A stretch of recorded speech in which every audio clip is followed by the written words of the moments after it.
Bonjour à toutes et à tous et merci de votre fidélité.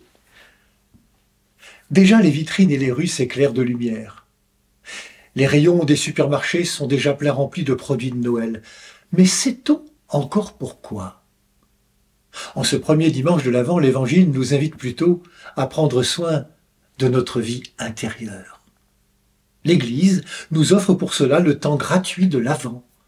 Au cours de ces 4 semaines, quelle place pour l'attente, le désir?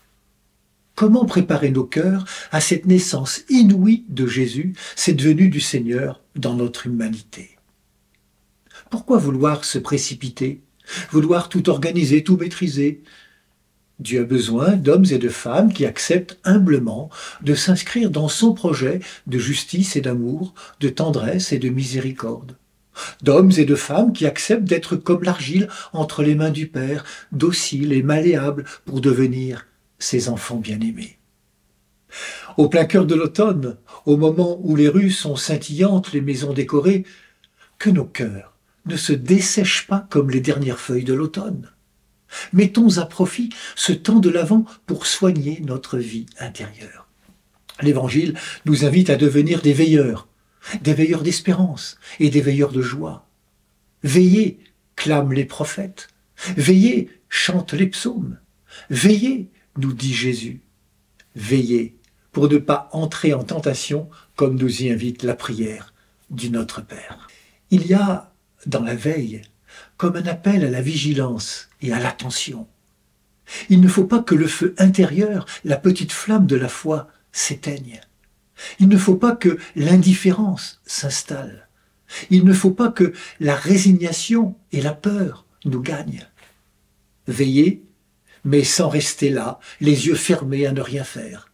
Veillez en semant des graines de bonté et de justice dans les sillons de cette terre qui en a tant besoin. Veillez en allumant des lumières d'espoir sur les rebords des fenêtres qui ouvrent sur la vie de ce monde. Veillez en portant aux hommes et aux femmes de ce temps le pain qui manque pour que le repas devienne vraiment partage, solidaire. Veiller, c'est être attentif, tous nos sens en éveil à ce qui peut se passer, c'est soigner les rencontres. Veiller, c'est rejoindre le long cortège de celles et ceux qui luttent pour un avenir juste, en prenant le chemin de celles et ceux qui trébuchent, pliés parfois sous le fardeau du chagrin, de l'isolement, de la peur. Veiller et savoir attendre.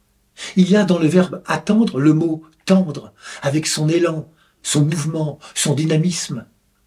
Le temps de l'Avent ne consiste pas à attendre de façon passive le jour de Noël, mais à nous mobiliser pour aller à la rencontre de celui qui vient.